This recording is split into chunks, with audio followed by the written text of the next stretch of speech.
Trump touts ending Roe as his accomplishment and honor. It is yoked to him now, even though, remember, for most of his adult life, he proclaimed himself very pro-choice. In fact, I'm going to show you when he was in his 50s compared to now. I'm very pro-choice. I am pro-choice in every respect. I was able to terminate Roe v. Wade. I was so honored to have done it. That's a major change. And there's a question of beliefs here. And I'm going to walk you through this. On the same issue over time, President Biden has also changed. I do not view abortion as a choice and a right. I support Roe. I support a woman's right to choose under that constitutional guaranteed provision. The Supreme Court's terrible, extreme, and I think so totally wrong-headed decision to overturn Roe v. Wade. Now, Biden's position changed. And as president, he took actions to protect women's rights, the DOJ even taking some basically red states to court over it. So what really matters here? Is it a president's personal beliefs, if they have them? Or is it what they do, who they appoint? Or is it some combination of these two themes? This matters for the choice people are going to be making in these 20 days plus. Biden's a lifelong practicing Catholic, and that once shaped his policy stances more back in the 70s, a very different time for women's rights. And you could see him there in the pews. Back then, he said he didn't like Roe. It went too far. I don't think a woman has the sole right to say what should happen to her body, he said in 1974.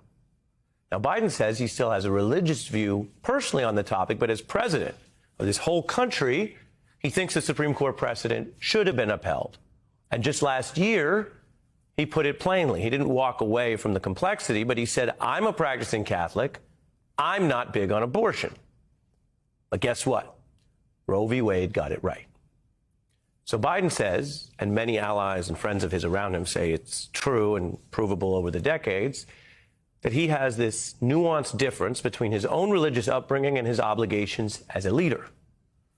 And in a country where there are many religions, many spiritual views, there is not a way to have one religion rule public policy for all. Our Constitution also counsels otherwise. And Biden's not the first in this category. Other candidates have emphasized on the campaign trail that their religion would not dictate every decision in office. So there's some nuance. And yet many voters have a common shorthand, I bet you've heard it, about focusing on choosing candidates whose personal beliefs supposedly should match their own. People can seek this belief alignment, but the power brokers and insiders who often run things, they don't do that. They use a very different lens. And this is what I want to talk to you about. Many of them don't care what the politicians personally believe, or whether they go to church, or what they personally decide is right and wrong in some religious ethical sense. Some of them don't even care what the politicians say. A lot of the most powerful people making political moves that affect your life only look at what the politicians do in office and whether they can predict or shape it. So take the same issue of abortion. One of the most effective political operations in the U.S. is the multi-decade right-wing anti-abortion or pro-life movement, which set out to change the courts so they could change the law. And as we all know, and as a backlash might judge, depending on what happens in November, that effort to change the courts and the law was achieved. They did it. And they didn't care much about Trump's proclaimed or past beliefs. I'm very pro-choice. I am pro-choice in every respect. They knew about that, but they focused on not that, which may still be true, but whether they could get Trump to appoint pro-life judges if he won. When it comes to beliefs, these groups didn't use their money and power to get some big study going of what Trump or anyone personally believed. They used their power to get their values imposed on you, imposed on the public, not to search the candidates' hearts. The leader of that abortion effort is Leonard Leo. He's a conservative power broker. He leads a big group that does this work and chairs the Federalist Society. He's been involved in every Republican Supreme Court pick in this modern era. And he's deployed accumulated incredible wealth from other like-minded donors, topping $500 million. And ProPublica notes he's the man behind the right Supreme Court supermajority. Now, Leo often moves behind the scenes, but I did ask him about this in an interview a few years ago at Cornell Law School and learned about a specific example with Trump, which is echoing now today with abortion being the voters' top concerns. All the way back in 2016, Leo talked to candidate Trump. And in an example of how power works, Trump then released a list of judges he would pick from that list to decide who would go on the Supreme Court. In other words, the power brokers didn't want to know his heart or his past views. They wanted a specific list they could hold him accountable to if he would provide it. Sometimes that happens in private and they talk it out. In this case, Trump wanted to do it in public. And Leo helped write the list. It was Donald Trump, the candidate, Don McGahn, his general counsel, and myself. At some point, he sprung this idea about the list. I want to put out a list of all people from which I would pick a Supreme Court justice. You handed him a list of how many names? At that meeting, it was a list of 8. And he said, well, I really wanted a dozen. That's how it actually worked. They literally handed him the list of judges. Anyone could see Vance is not consistent. If you searched his beliefs, at best you'd find a changing contradiction, or maybe, technically, you'd find nothing. But before most people heard about him, Thiel already knew about that whiplash tour from never Trump to always Trump. I'm a never Trump guy. I never liked him. The most important thing that we can do for those people, for that American nation that we all love, is to re-elect Donald J. Trump, President of the United States. No consistent beliefs. For Vance backers, it may show that he can be shaped into anything, reversing the core story he used to rise to prominence. This contrast is at the heart of the race right now, where power brokers may see a bonus in Vance being so malleable. So at one level, you can say, yeah, politicians do shift their positions. That happens. And then voters may care depending on the reason. At another level, not all these changes are substantively the same.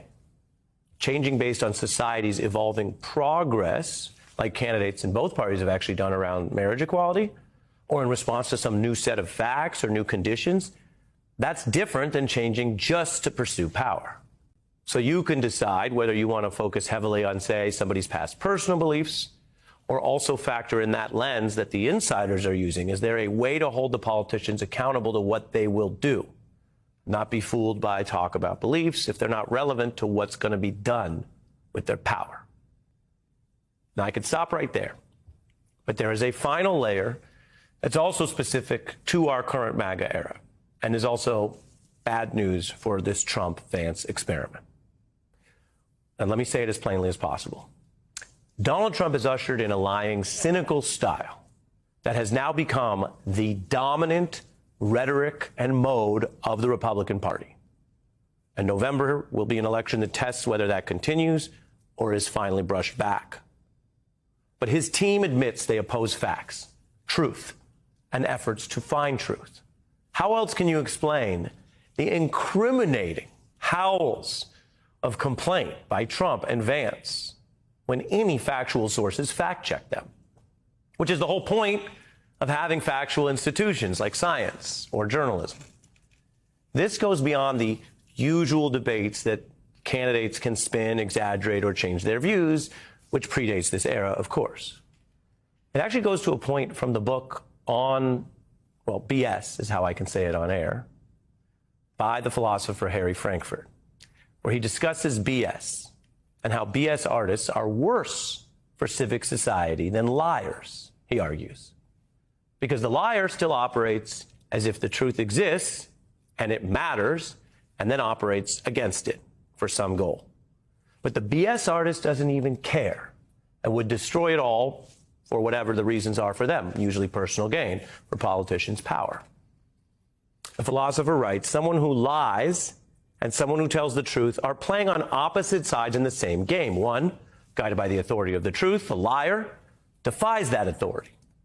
But the BSer, as he says, the BS artist, ignores these demands altogether. He does not reject the authority of the truth, as the liar does, and oppose himself to it. He pays no attention to it at all. And Frankfurter argues, by virtue of this, the BSer is a greater enemy of the truth than lies are. It's kind of deep, but if you know anyone who BSes a lot, you can probably identify the difference between that and a specific falsehood or lie. If it sounds politically familiar, it's one reason that Trump's endless parade of misinformation, now parroted by Vance, is so grating and concerning. And perhaps you feel that when you see, is this how we live now? Vance won't admit Trump lost the last election. It's come up in many high-profile venues. But note, he doesn't actually lie to claim Trump won. He's just BSing through every question about it over and over. The truth can be complicated. In our report tonight, the examples include policy shifts in both parties over time for different reasons. We touched on different ideas about how to wield power. You can decide which might be relevant to you or what you think. But committing to live in a society governed by truth is not complicated. It's actually something very old school. It's the bedrock of reason, science, a shared reality, and any attempt at a democracy governed by that reality rather than political, self-interested propaganda. Sadly, but importantly, the choice between that kind of BS propaganda and people who will leave at the end of the day and still finding the truth is a choice on the ballot this year.